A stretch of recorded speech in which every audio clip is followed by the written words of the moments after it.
عزیز دوستوں، قابل صد احترام بزرگوں اور بھائیوں، کچھ شخصیات،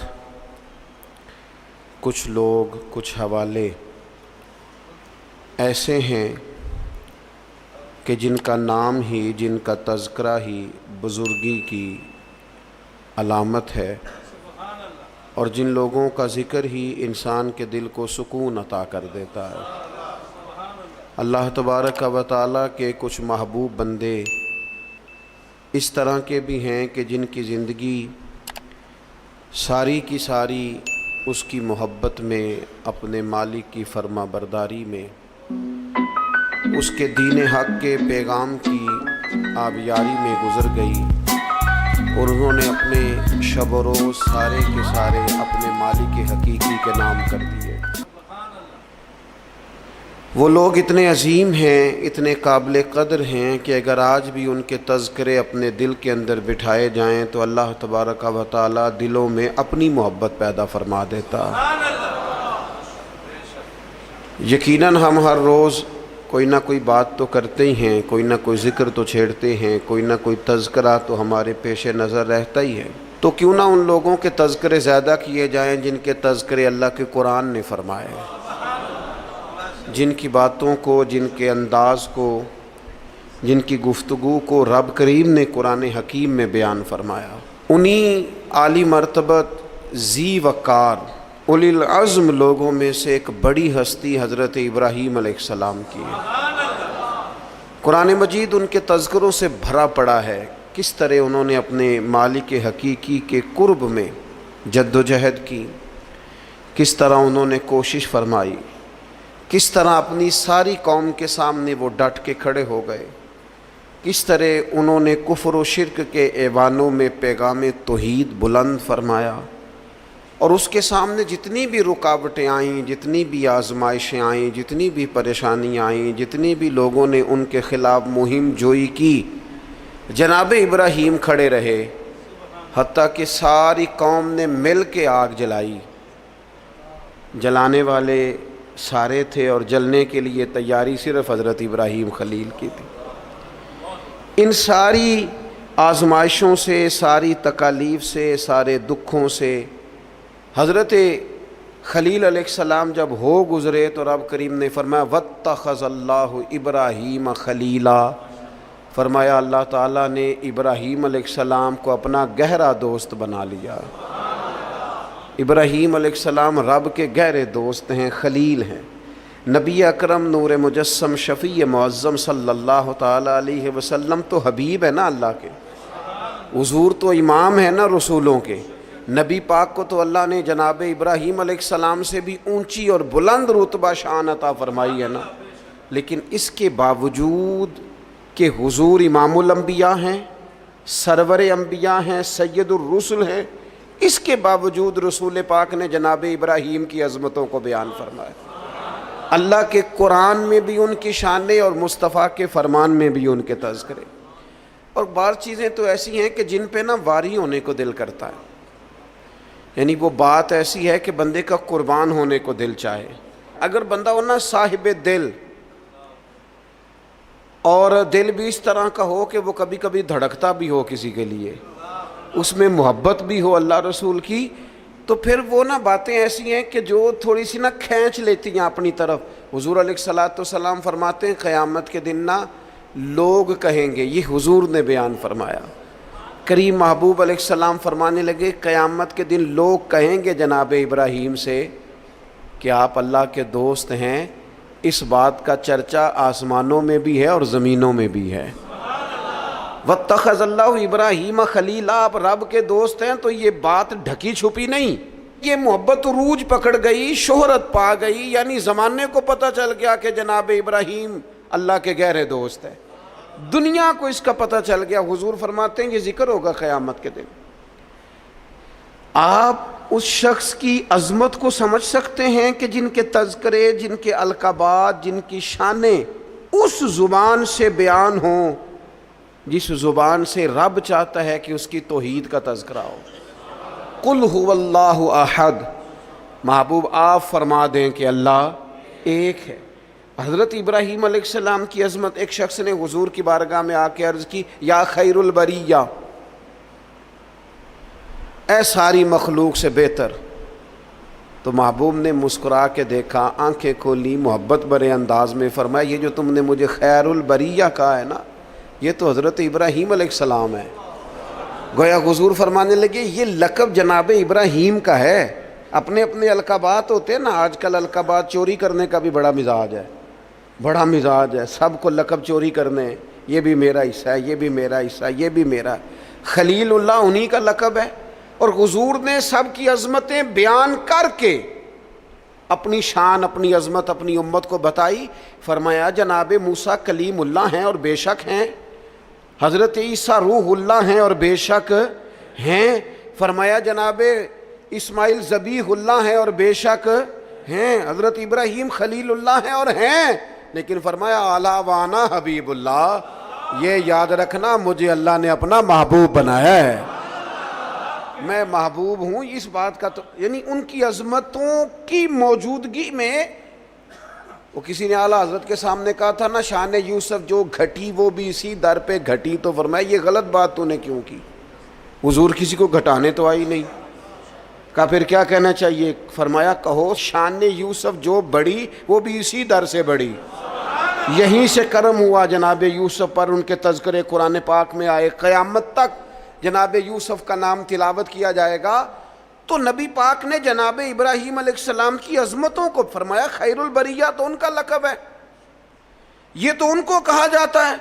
حضور کے جو القابات ہیں وہ تو گنے نہیں نہ جا سکتے، لیکن نبی پاک علیہ السلام تو شانے دینے آئے ہیں نا، عظمت عطا فرماتے ہیں.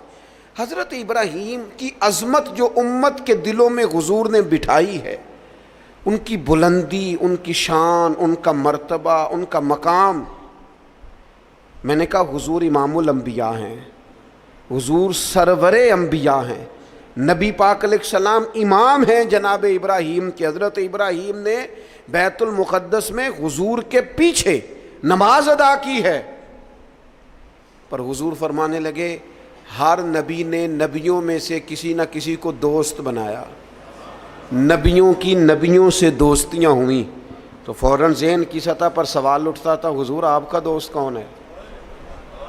انبیاء کی صفوں میں ایک دوسرے سے دوستیاں لگیں، ہر نبی کی کسی پیغمبر سے دوستی ہوئی. تو یا رسول اللہ آپ کا دوست کون ہے؟ حضور فرمانے لگے میرے دوست وہی ہیں جنہیں اللہ نے اپنا خلیل بنایا ہے. واتخذ اللہ ابراہیم خلیلا، وہ میرے دوست ہیں جنہیں اللہ نے اپنا دوست بنایا. اور بعض چیزیں تو ایسی باریک ہیں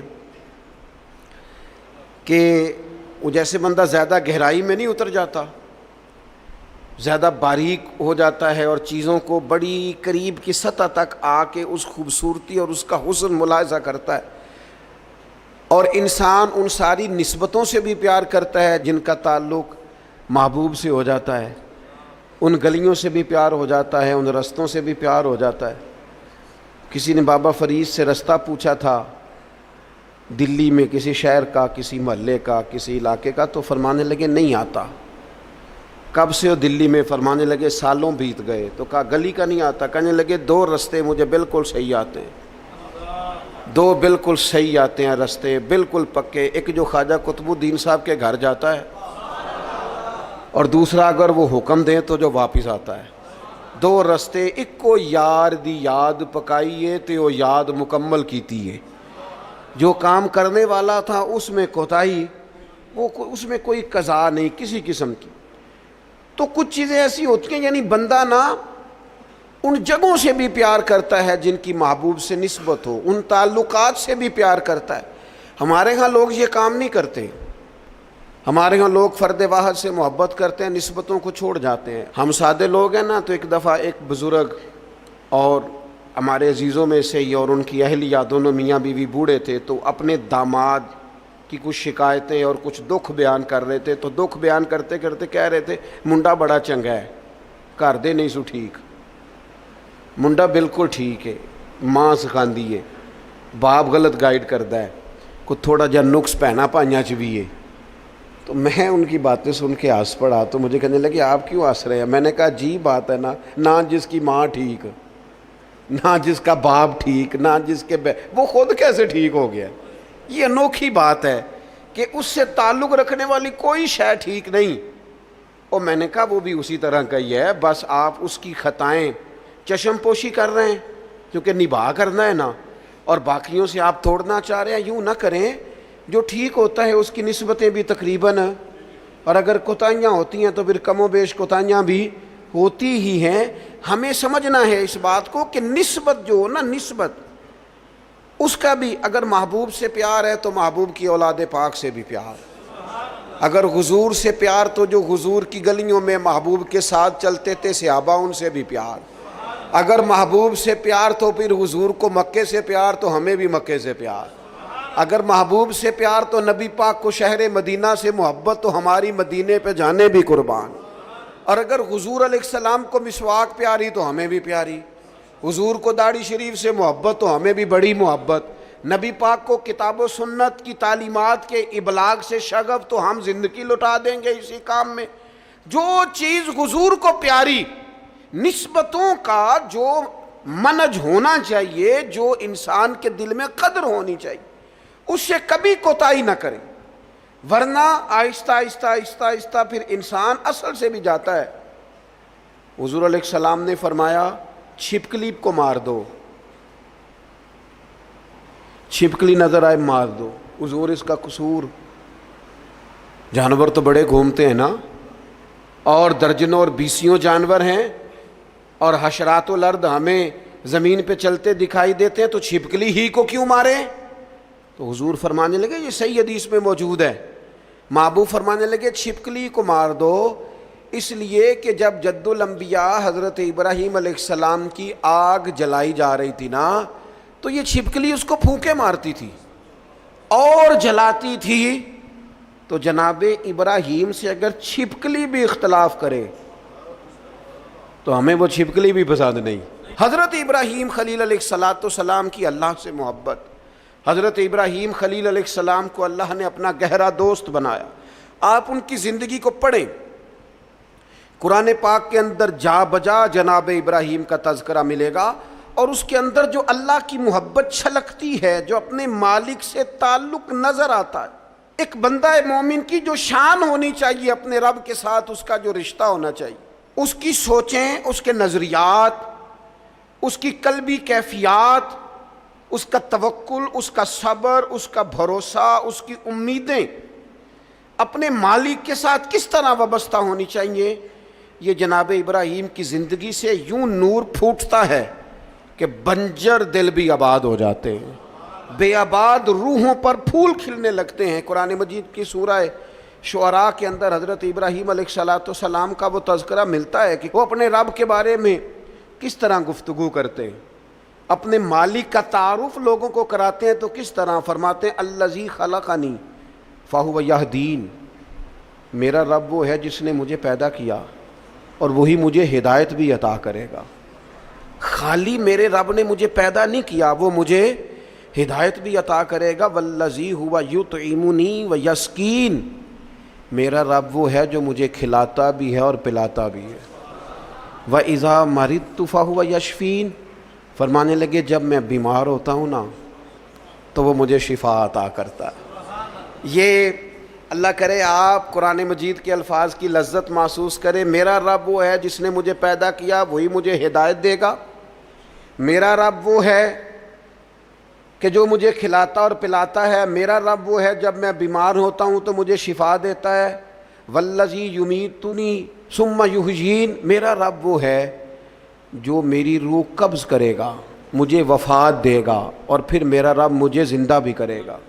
اور فرمایا والذی اطمع ان یغفر لی خطیئتی یوم الدین، قربان جائیں، لفظ دیکھیں، عاجزی دیکھیں۔ اللہ کے نبی تو معصوم ہوتے ہیں، خطاؤں سے پاک ہوتے ہیں، لیکن فرمانے لگے پھر مجھے امید ہے کہ میرا رب قیامت کے دن میری خطائیں بھی معاف فرما دے گا، میرا رب قیامت کے دن میری خطائیں بھی معاف کر دے گا۔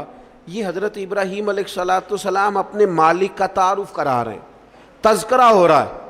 سب سے پہلے ارشاد فرمایا الذی خلقنی فہو یہدین، میرا رب وہ ہے جس نے مجھے پیدا کیا اور وہی مجھے ہدایت دے گا۔ اللہ کریم نے نا انسان کو صرف پیدا نہیں کیا، اس کی ہدایت کا بندوبست بھی فرمایا۔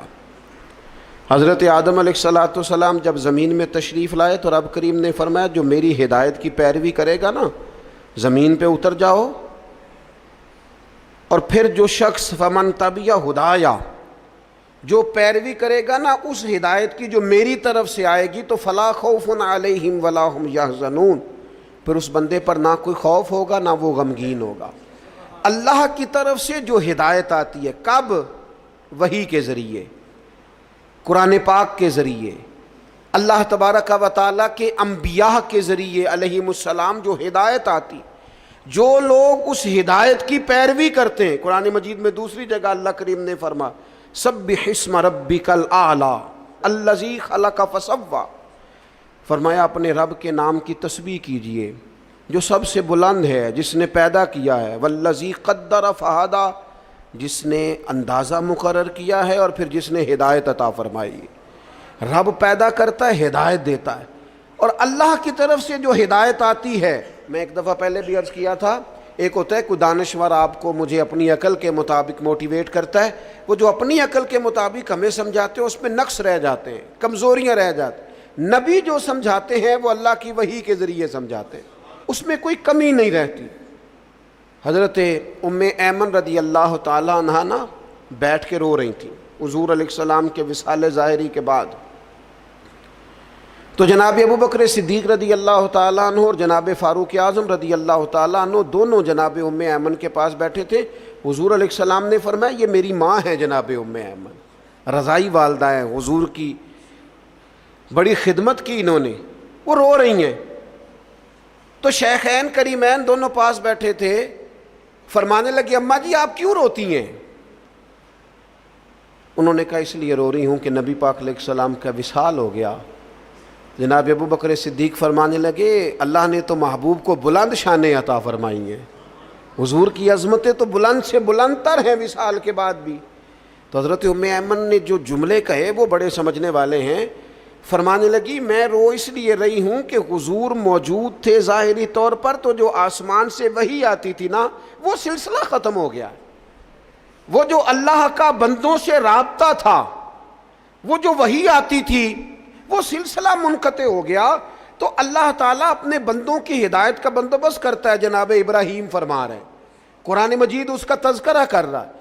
ہمیں وہ ہدایت لینی چاہیے جو کتاب و سنت سے ہمیں ملتی ہے، وہ رہنما اصول لینے چاہیے جو ہمیں کتاب و سنت سے میسر آتے ہیں۔ ہمارے ہاں برادری کے رسم و رواج، قبائلی رسم و رواج، علاقائی ضروریات، اور پھر یہ کہ میں اب چونکہ فیشن بدل گیا، اب چونکہ حالات بدل گئے، اس تناظر میں ہم اپنی زندگی کو ترتیب دیتے ہیں، نتیجہ جو نکلتا ہے کہ زمانہ گزر گیا ہے، ہمارے حالات بہتر ہونے کو آ ہی نہیں رہے۔ تو حضرت ابراہیم فرماتے ہیں رب نے مجھے پیدا کیا اور میرا رب مجھے ہدایت بھی عطا فرماتا ہے۔ پھر فرمایا والذی ہوا یطعمنی و یسکین، میرا رب وہ ہے جو مجھے کھلاتا بھی ہے اور پلاتا بھی ہے۔ کھلاتا پلاتا کون ہے؟ یہ چونکہ بات حضرت ابراہیم کی ہے اور بیان قرآن مجید فرما رہا ہے، بات میں گہرائی بڑی ہے۔ فرمایا میرا رب وہ ہے جو مجھے کھلاتا بھی ہے، اور پہلے تو اس نے بندوبست کیا، زمین میں اناج پیدا کیا، اور پھر مختلف انواع و اقسام کی چیزیں پیدا کی، گندم بھی ہے، جو بھی ہے، مکئی بھی ہے، جس کی طبیعت کو جو موافق ہے وہ لے سکتا ہے، ہر قسم کی چیزیں پیدا کی۔ اور جناب ابراہیم کہتے ہیں یہ میرا رب ہی کھلاتا پلاتا ہے، یہ ساری چیزیں پیدا کرنے کے بعد پھر بھی اگر سے دے تبھی بندہ کھا سکتا ہے، خدا نہ خواستہ منہ میں زخم ہو جائے تو بندہ کھا سکتا ہے؟ پکی ہوئی ہے چیز آ گئی ہے آپ کے سامنے پڑی ہے، نہیں کھا سکتے۔ کھائیں گے کب؟ جب رب کھلائے گا۔ پئیں گے کب؟ جب رب پلائے گا۔ سامنے چیزیں پڑی ہیں، بہترین بنی ہوئی ہیں، وہ کہتا ہے میرا معدہ قبول نہیں کرتا، اب میں اس کو ہضم نہیں کر پاتا، اب میری طبیعت کے ساتھ جناب ابراہیم علیہ السلام کی باتیں، رب کی محبت میں کی ہوئی باتیں، اللہ کے پیار میں کی ہوئی باتیں، فرمانے لگے کھلاتا بھی اللہ ہے، پلاتا بھی اللہ۔ میرے نبی پاک علیہ السلام نے اس بات کو بڑا کھول کے بیان کیا جب سرور کائنات صلی اللہ علیہ وسلم نے وصلی روزے رکھے نا، مسلسل روزے، سرکار افطار نہیں کرتے، مسلسل روزہ رکھ لیتے. تو بعض صحابہ نے بھی رکھے تو ان کی طبیعت میں نکاہت آ گئی، علیل ہو گئے. تو حضور نے فرمایا تم میں میری مثل کون ہے؟ فرمایا میں تو اپنے رب کے پاس رات گزارتا ہوں، مجھے کھلا بھی دیتا ہے پلا بھی دیتا ہے. مجھے میرا رب کھلاتا پلاتا ہے، کھلاتا پلاتا رب بھی ہے. آپ یقین کریں نعمتیں جتنی مرضی ہوں. والذی ہوا یطعمنی ویسقین، جناب ابراہیم کہتے ہیں میرا رب مجھے کھلاتا ہے اور میرا رب ہی مجھے. پھر حضرت ابراہیم آگے فرماتے ہیں وَإِذَا مَرِضْتُ فَهُوَ يَشْفِينِ، وَإِذَا مَرِضْتُ فَهُوَ يَشْفِينِ، فرمایا جب میں بیمار ہوتا ہوں تو میرا رب مجھے شفا. سبحان اللہ. جناب ابراہیم کا انداز دیکھیے، فرمایا بیمار میں ہوتا ہوں، یہ نہیں فرمایا وہ بیمار کرتا ہے، بیمار میں ہوتا ہوں. یہ عاجزی دیکھیں، یہ تعلیم امت دیکھیں، یہ سمجھانے کا انداز دیکھیں. جب میں بیمار ہوتا ہوں نا وہ مجھے شفا عطا کرتا ہے. اللہ کے انبیاء کرام علیہم السلام یا اولیاء کرام جب بیمار ہوتے ہیں نا تو ان کی بیماری آزمائش ہوتی ہے، ان کے درجات کی بلندی ہوتی ہے، اللہ کا قرب اور بڑھتا ہے. ان کی بیماری معاذ اللہ کسی قسم کی سزا نہیں ہوتی. لیکن میری اور آپ کی طرح کے لوگ، ہم جو گناہگار لوگ ہیں، ہم کیوں بیمار ہوتے ہیں جی؟ شوگر کیوں ہوتی ہے؟ زیادہ میٹھا کھایا، اپنے جسم کو آرام دہ کیا، کوئی ورزش نہیں کی، کوئی کوشش نہیں کی، کوئی جد و جہد نہیں کی. مومن کی زندگی اس طرح نہیں ہوتی کہ وہ ساری بستر کی نظر کر دے، وہ موبائل لے کے لیٹا ہے تو لیٹا ہی لیٹا ہے. یہ اس کی لائف نہیں ہوتی. مومن کی زندگی فعال ہوتی ہے، جد و جہد والی ہوتی ہے، کوشش والی ہوتی ہے، اس کے اندر ہمت اور توانائی پائی جاتی ہے. مومن کا کام ہے مسلسل آگے بڑھنا، کوشش کرنا. لیکن ہمارے ہاں اب وہ سستی، وہ روایتی آرام طلبی، اقبال کہنے لگے لہو مجھ کو رلاتی ہے جوانوں کی تن آسانی. تو یہ اسی طرح جو لوگ زیادہ چکنائی استعمال کرتے ہیں، وہ بد پرہیزی کرتے ہیں، زیادہ مرغ اور زیادہ مسالہ جات چیزیں استعمال کرتے ہیں تو کولیسٹرول ہو جاتا ہے، خدا نخواستہ دل کے امراض بڑھ جاتے ہیں اور بہت سارے امراض لاحق ہو جاتے ہیں. تو یہ ہماری جو بیماریاں ہیں نا وہ تو ہماری وجہ سے ہیں. تو جناب ابراہیم علیہ السلام فرمانے لگے جب میں بیمار ہوتا ہوں تو میرا رب مجھے شفا دیتا ہے. میں نے کہا اللہ کے نبی جو ہوتے ہیں، پیغمبر جو ہوتے ہیں، ان کی بیماری تو کسی ان کی معاذ اللہ کمزوری کی وجہ سے نہیں ہوتی، وہ تو معصوم ہے. فرمایا جب میں بیمار ہوتا ہوں، ہماری تعلیم کے لیے فرمایا جب میں بیمار ہوتا ہوں، کمزوری کی، غلطی کی، بیمار ہو گئے، لیکن وہ بڑا کریم ہے، وہ اپنے فضل سے شفا عطا فرما دیتا ہے. وہ اپنے بندوں کو، نبی پاک علیہ الصلوۃ والسلام فرماتے ہیں رب نے کوئی بیماری نہیں پیدا کی جس کی دوا نہ پیدا کی ہو. وہ میں اکثر کہتا ہوں بعض لوگ تھوڑے زیادہ نیک ہو جاتے ہیں، نیکی بھی تھوڑی چند قدم آگے گزار لیتے ہیں شریعت سے آگے، کچھ زیادہ ہی پرہیزگار ہو جاتے ہیں. وہ خدا کے بندے دائرہ شریعت کے اندر حضور نے منع فرمایا تھا ساری رات کھڑے ہو کے عبادت نہ کرنا، کچھ دیر آرام بھی کرنا. جی میں نے عبادت ہی کی ہو، بھائی عبادت کر، پر جو دین تجھے بتاتا ہے اس کے دائرے میں رہ. وہ جی ہم دوائی نہیں استعمال کریں گے، ہمارا اللہ پہ بھروسہ ہے.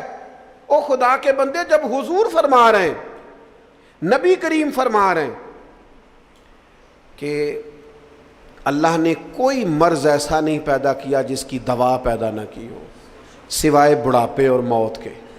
بوڑھا بھی انسان نے ہونا ہے، مر بھی انسان نے جانا ہے، اس کی دوا کوئی نہیں. باقی اللہ نے ہر بیماری کی دوائی پیدا کیا، اور دیکھ لے وقت کے ساتھ ساتھ وہ دوائیاں دریافت ہو رہی ہیں. تو فرمایا میں بیمار ہوتا ہوں، میرا رب مجھے. حضرت امام جعفر صادق اس آیت کے تحت کیا فرماتے ہیں؟